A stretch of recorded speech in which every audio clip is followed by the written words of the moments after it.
ഇതിൽ തീരുമോ എന്ന് ചോദിച്ചാൽ എൻ്റെ അഭിപ്രായം ഇതിൽ തീരില്ല എന്ന് തന്നെ ഇത് തുടക്കമായി മാറും എന്നുള്ളത് തന്നെയാണ് ഞാൻ വിശ്വസിക്കുന്നത്. ഇതിൻ്റെ പി വി അൻവറിനെ പുറത്താക്കാൻ മുഖ്യമന്ത്രി പിണറായി വിജയൻ തീരുമാനിച്ചു എന്നുള്ളതാണ് എൻ്റെ ഒരു ടേക്ക് ഇതിൻ്റെ അകത്ത്. കാരണം പാർട്ടി സെക്രട്ടേറിയറ്റ് ചേർന്ന് പാർട്ടി സെക്രട്ടേറിയറ്റിൽ ഒരു പ്രസ്താവന ഇറക്കുകയാണ്, പി വി അൻവർ ഇനി മാധ്യമങ്ങളെ കാണാൻ പാടില്ല എന്ന് പറഞ്ഞൊരു പ്രസ്താവന ഇറക്കിയതിന് ശേഷം മുഖ്യമന്ത്രി പിണറായി വിജയൻ വിളിക്കുന്ന പത്രസമ്മേളനത്തിൽ പി വി അൻവറെ കുറിച്ചിട്ട് കടന്നാക്രമണമല്ല നടത്തിയിട്ടുള്ളത്. ആ ആക്രമണത്തിൻ്റെ ഭാഗമായിട്ട് എന്തൊക്കെ സംഭവിച്ചു? അദ്ദേഹം ഈ കള്ളക്കടത്തുമാരുമായി കൂട്ടുനിൽക്കാൻ സാധ്യതയുള്ള ആളാണ്, ആരോപണം അതിൻ്റെ പിന്നിൽ പ്രവർത്തിക്കുന്നതുകൊണ്ടാണോ എന്ന് സംശയമുണ്ട് എന്ന് പറയുന്നു. ഈ പറയുന്ന ഗവർണറുടെ പരാതിയുണ്ട് എന്നുള്ള നിലയ്ക്ക് ഒരു ഭീഷണി വരുന്നു. അപ്പോൾ ഇതെല്ലാം എന്തിനു വേണ്ടിയിട്ടാണ്? ഈ പി വി അൻവറിനെ പ്രകോപിപ്പിക്കുക എന്നുള്ള ഒരു പിണറായി വിജയൻ്റെ ബുദ്ധി കേന്ദ്രത്തിൽ നിന്നോ അല്ലെങ്കിൽ അതിനോടനുബന്ധിച്ചിരിക്കുന്ന ബുദ്ധി കേന്ദ്രത്തിൽ ഉദിച്ച കാര്യമായിട്ടാണ് ഞാൻ വിശ്വസിക്കുന്നത്.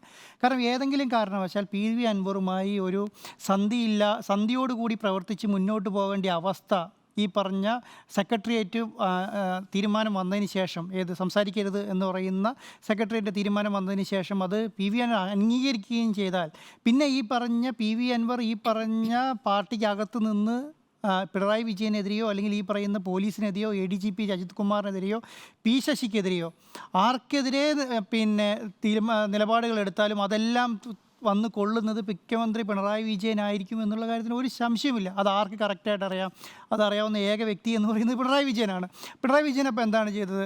നേരെ വന്നിട്ട് മുഖ്യമന്ത്രി നേരെ പത്രസമ്മേളനത്തിൽ ഈ പറഞ്ഞ പി വി അൻവറെ കടന്നാക്രമിക്കുകയാണ്. ആ വലയിൽ ആ ചൂണ്ടയിൽ പി വി അൻവർ കൊളുത്തി എന്നുള്ളതാണ് സത്യം. പിണറായി വിജയൻ ഈ ഇദ്ദേഹം കള്ളനാണെന്ന് പറഞ്ഞാൽ ഈ പി വി അൻവറിൻ്റെ സ്വഭാവം നന്നായിട്ട് അറിയാവുന്ന പിണറായി വിജയൻ എന്ത് ചെയ്തു? അതിനെ റിയാക്ട് ചെയ്യും എന്നുള്ള കാര്യം, പി വി അൻവർ റിയാക്ട് ചെയ്യും എന്നുള്ള കാര്യം പിണറായി വിജയൻ നല്ല രീതിയിൽ അറിയാം. ആ റിയാക്ഷൻ കറക്റ്റായി അത് ആ ചൂണ്ടയിൽ കറക്റ്റായിട്ട് കൊളുത്തി ഈ പറയുന്ന പി വി അൻവർ അന്ന് വൈകുന്നേരം തന്നെ അതിനെ ആഞ്ഞടിച്ചു തിരിച്ചു എന്നുള്ളതാണ്. ആഞ്ഞടിച്ചപ്പോൾ എന്ത് സംഭവിച്ചു? ആഞ്ഞടിപ്പിച്ചപ്പോൾ ഈ പാർട്ടി അച്ചടക്കം ലംഘിച്ചു. പാർട്ടി അച്ചടക്കം ലംഘിച്ചാൽ എന്ത് പറ്റും? പാർട്ടി നടപടി സ്വീകരിക്കും. ഇത് ആർക്ക് കറക്റ്റായിട്ട് അറിയാം? ഈ പറയുന്ന പിണറായി വിജയൻ അറിയാം. ആ പറയുന്ന ഒരു സ്ട്രാറ്റജി എടുത്ത് മുന്നോട്ട് പോയത് ശരിക്കും പറഞ്ഞാൽ CPM അല്ല.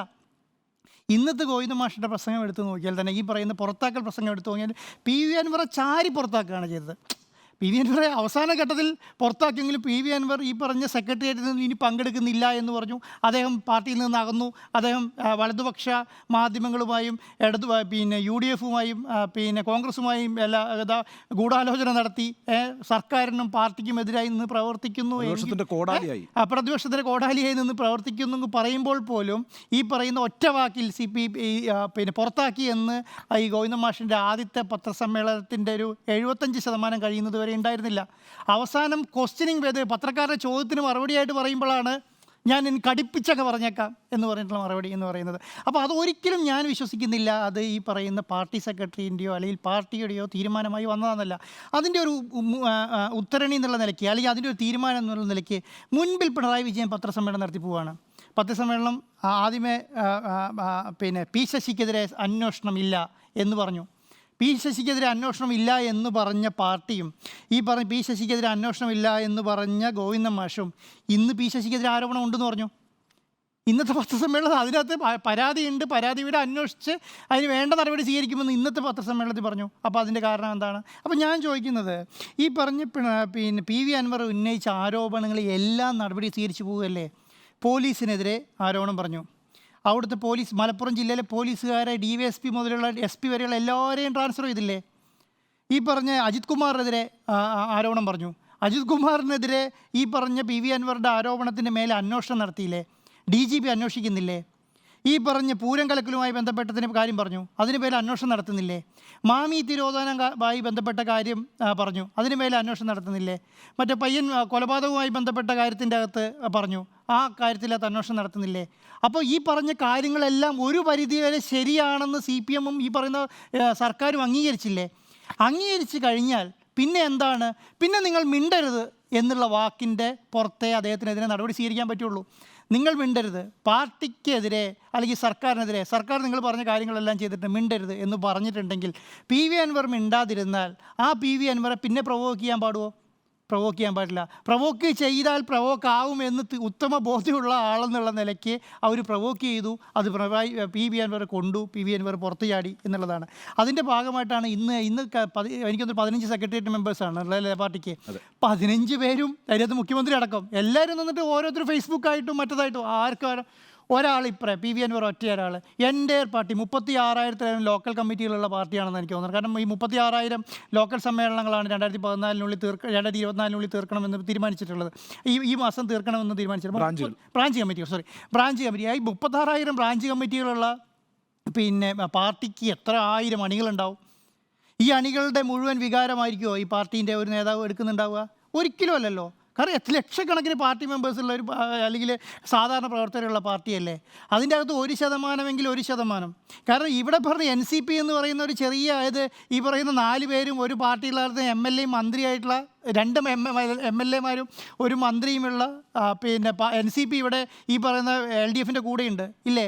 എത്ര അണികളുണ്ടായിട്ടാ? പി വി അൻവറിനെ പോലെയുള്ള ഒരാൾക്ക് അത്ര അണികൾ പോരെ? ഈ പറയുന്ന 2012-ലും 2014-ലും പി വി അൻവർ മത്സരിച്ചത് സ്വതന്ത്രനായിട്ടാണ്. 2012-ൽ 2ാം സ്ഥാനത്ത് പി വി അൻവറാണ് സ്വതന്ത്രമായിട്ട് മത്സരിക്കുമ്പോൾ. അന്ന് പറയുന്ന ഈ പാർട്ടിക്ക് ഒരു അടിത്തറയല്ല, ഈ പറയുന്ന ഒരു സപ്പോർട്ടും ഇല്ലാതെ, ഇടതുപക്ഷത്തിൻ്റെയോ വലതുപക്ഷത്തിൻ്റെയോ ഒരു സപ്പോർട്ടും ഇല്ലാതെ അന്ന് PK ബഷീർ 10,000 വോട്ടിനെ കണ്ടാണ് ജയിക്കുന്നത്. അപ്പോൾ 10,000 വോട്ടിൻ്റെ 2ാം സ്ഥാനത്ത് വന്ന പിന്നെ പി വി അൻവർ ഈ പറഞ്ഞ മുസ്ലിം, അതുകൊണ്ടാണ് ഇന്നത്തെ ഉണ്ണി ബാലകൃഷ്ണൻ പറഞ്ഞതിൻ്റെ കാര്യത്തിൻ്റെ അകത്ത് എനിക്ക് കൂട്ടിച്ചേർക്കാനുള്ളത്, മുസ്ലിം ന്യൂനപക്ഷങ്ങളെ കൂട്ടിപ്പിടിച്ച് മലയോര മേഖലയിലെ കർഷകരെ കൂട്ടുപിടിച്ച് പി വി അൻവറിന് അവിടെ ജയിക്കാമെന്നുള്ള ഉത്തമ ബോധ്യമില്ലാതെ ഇതുപോലെ ഒരു മണ്ഡലത്തിലേക്കൊന്നും ഇറങ്ങുമെന്നുള്ളത് ഞാൻ ഇതുവരെ വിശ്വസിക്കുന്നില്ല. അതുകൊണ്ടാണ് അദ്ദേഹം പറയുന്നത് നമ്മൾക്ക് പിന്നെ നിലമ്പൂരിനെ കുറിച്ച് അദ്ദേഹത്തിന് കറക്റ്റായിട്ട് അറിയാം. കാരണം നിലമ്പൂരിലാണ് അദ്ദേഹം കാരണം കഴിഞ്ഞ ഇലക്ഷൻ്റെ നോമിനേഷൻ കൊടുക്കുന്ന അന്ന് രാവിലെയാണ് പി വി അൻവർ ആഫ്രിക്കയിൽ നിന്ന് വരുന്നത്. അന്ന് രാവിലെ വന്നിട്ട് ഉച്ച കഴിഞ്ഞിട്ട് പോയിട്ട് നോമിനേഷൻ കൊടുക്കുകയാണ് അല്ലേ? അന്നത്തെ വാർത്തയാണ്. കാരണം അതേ നോമിനേഷൻ ആഫ്രിക്കയിൽ എന്തോ പ്രശ്നമായിട്ട് ഇങ്ങോട്ട് വരാൻ പറ്റില്ല, ഇവിടെ പിന്നെ പറ്റാത്തതുകൊണ്ട് പി വി അൻവർ മത്സരിക്കുന്നില്ല. പി വി അൻവർ മത്സരിക്കുമോ പാർട്ടിക്കും അറിയില്ല, പ്രവർത്തകർക്കും അറിയില്ല, പി വി അൻവർ വീട്ടുകാർക്ക് പോലും അറിയില്ല പി വി അൻവർ വരുമോ ഇലക്ഷന് മത്സരിക്കാൻ വേണ്ടിയിട്ട്. അന്ന് രാവിലെ വന്ന് പി വി അൻവർ നോമിനേഷൻ കൊടുത്തിട്ടും പി വി അൻവർ അവിടെ ജയിച്ചു. അത് കഴിഞ്ഞ് 6ാമത്തെ ദിവസം പിന്നെ ഇലക്ഷനാണ്, ജയിച്ചു. അന്ന് ജയിച്ചത് എന്താണ്? അവിടുത്തെ ആ അടിത്തറ പി വി അൻവർ ഡെവലപ്പ് ചെയ്തു. ആ അടിത്തറ ഡെവലപ്പായി എന്നുള്ളത് ഏറ്റവും കൂടുതൽ അറിയാവുന്ന ആൾ പി വി അൻവർ തന്നെയായിരിക്കുമല്ലോ. അത് സ്വതന്ത്രനായി 2 പ്രാവശ്യം 2014 ഇലക്ഷനിൽ വയനാട് ലോക്സഭാ മണ്ഡലത്തിലേക്ക് മത്സരിച്ചപ്പോൾ സ്വതന്ത്രനായി മത്സരിച്ച പി വി അൻവറിനും 2012 മത്സരിച്ച പി വി അൻവറിനും അവിടുത്തെ നല്ല ബേസ് ഔട്ടുണ്ട്. ഈ പിന്നെ ഉണ്ണി ബാലകൃഷ്ണൻ പറഞ്ഞല്ലോ ഇപ്പോൾ PC ജോർജിൻ്റെ കാര്യം. PC ജോർജിൻ്റെ കാര്യത്തിൻ്റെ അകത്ത് PC ജോർജ് അന്ന് എടുത്തൊരു സ്ട്രാറ്റജി എന്ന് പറഞ്ഞാൽ, സ്വതന്ത്രനായി നിന്ന് ജയിച്ച സമയത്ത് എടുത്ത സ്ട്രാറ്റജി എന്ന് പറഞ്ഞാൽ മുസ്ലിം ന്യൂനപക്ഷത്തെ മുഴുവൻ PC ജോർജ് കൂടെ നിർത്തി. അവിടെ ഈരാറ്റുപേട്ടയിൽ കൂടെ നിർത്തി. അദ്ദേഹം അതുപോലെ തന്നെ ക്രിസ്ത്യൻ ന്യൂനപക്ഷത്തെ മാക്സിമം നിർത്താൻ നോക്കി. ആ പക്ഷം പിടിച്ചിട്ട് സർക്കാരിനെതിരെ ആഞ്ഞടിച്ചുകൊണ്ടിരിക്കുകയായിരുന്നു. സ്വതന്ത്രനായിട്ട് പറഞ്ഞു. അന്ന് നമുക്കറിയാലോ, അന്ന് ഇടതുപക്ഷത്തിൻ്റെ സീറ്റ് കിട്ടില്ല, UDFിൻ്റെ സീറ്റ് കിട്ടൂല എന്ന് ഉറപ്പായിരുന്നു. UDF പുറത്തുപോയി. ഈ ഇടതുപക്ഷത്തിന് കിട്ടുമെങ്കിലും അത് പ്രതീക്ഷിച്ചു, കൊടുത്തില്ല. അവിടെ സ്വതന്ത്രമായിട്ട് മത്സരിക്കുമ്പോൾ ഈ പറയുന്ന രണ്ടാമത് ഇടതുപക്ഷത്തിൻ്റെ സ്ഥാനാർത്ഥിനേക്കാളും കൂടുതൽ ഭൂരിപക്ഷത്തിൽ PC ജോർജ് ജയിച്ചു. അവിടെ PC ജോർജ് സംഭവിച്ചത് എന്താണ്? അവിടുത്തെ PC ജോർജ് അവിടുത്തെ മുസ്ലിം ന്യൂനപക്ഷത്തെ മുഴുവൻ ഒഴിവാക്കി BJPയുടെ കൂടെ പോയി. പിന്നെ സ്വതന്ത്രനായി മത്സരിച്ച് വെട്ടുതല പൊട്ടി എന്നുള്ളതാണ്. ഈ പ്രശ്നം എവിടെ പി വി അൻവർ സംഭവിക്കാനില്ല. പി വി അൻവർ ഇപ്പോഴും BJP എതിർപക്ഷത്താണ്. മതന്യൂനപക്ഷത്തെ മുസ്ലിം ന്യൂനപക്ഷത്തെ കൂടെ പിടിച്ചു നിർത്തിയിട്ടാണ് പി വി അൻവർ നിൽക്കുന്നത്. അപ്പം ഈ പറഞ്ഞ 2 പ്രശ്നം മലപ്പുറത്ത് പി വി അൻവറെ ഫേസ് ചെയ്യാത്ത സ്ഥിതിക്ക് അതുകൊണ്ട് പി വി ഇന്നത്തെ രാവിലത്തെ നമ്മുടെ സംസാരത്തിൻ്റെ അകത്ത് ഞാൻ ശ്രദ്ധിച്ച ഒരു കാര്യം, ഞാൻ കോഴിക്കോട് സമ്മേളനം വിളിക്കുമെന്ന് പറഞ്ഞു. കോഴിക്കോട് സമ്മേളനം വിളിക്കുന്ന പറയാൻ കാരണം എന്താ? പി വി അൻവറിനറിയാം മലപ്പുറം, കോഴിക്കോട്, കണ്ണൂർ മലയോര ബെൽറ്റ്, അതാണ് കറക്റ്റ് 16 മണ്ഡലങ്ങൾ എണ്ണുന്നത്. ആ പറയുന്ന മലയോര ബെൽറ്റിൽ 80% കൂടുതൽ UDF അനുകൂല മണ്ഡലം ഒന്ന്. രണ്ടാമത്തെ കാര്യം എന്താണ്? മുസ്ലിം ന്യൂനപക്ഷം കൂടുതൽ ഭൂരിപക്ഷ മണ്ഡലം, ക്രിസ്ത്യൻ ന്യൂനപക്ഷം മണ്ഡലം. അവിടെ BJP എന്ന് പറയുന്നത് വിരലിലെണ്ണാവുന്ന സംവിധാനം മാത്രമേ അവിടെയുള്ളൂ. അവിടെ പി വി അൻവറിനെ പോലെയുള്ള ഒരാൾക്ക് വർക്ക് ചെയ്താൽ അവിടെ ഒരു ഇമ്പാക്റ്റ് ഉണ്ടാക്കാൻ പറ്റില്ല എന്ന് പറഞ്ഞാൽ അത് ആര് പറയുന്നോ അവർ മണ്ടന്മാരാവും എന്നുള്ളത് മാത്രമാണ് അതിൻ്റെ ഒരു ഭാഗം എന്ന് പറയുന്നത്. അപ്പം ഈ പറഞ്ഞ സംവിധാനത്തിലേക്ക് സത്യം പറഞ്ഞാൽ മുഖ്യമന്ത്രി പിണറായി വിജയൻ പിണറായി വിജയൻ്റെ അതൃപ്തി ഏറ്റുവാങ്ങിയിട്ട് പിന്നെ അവിടെ നിർത്താൻ അദ്ദേഹം ഉദ്ദേശിച്ചിട്ടില്ല. ആ ഉദ്ദേശം അദ്ദേഹം കറക്റ്റായിട്ട് ഓപ്പറേറ്റ് ചെയ്തു.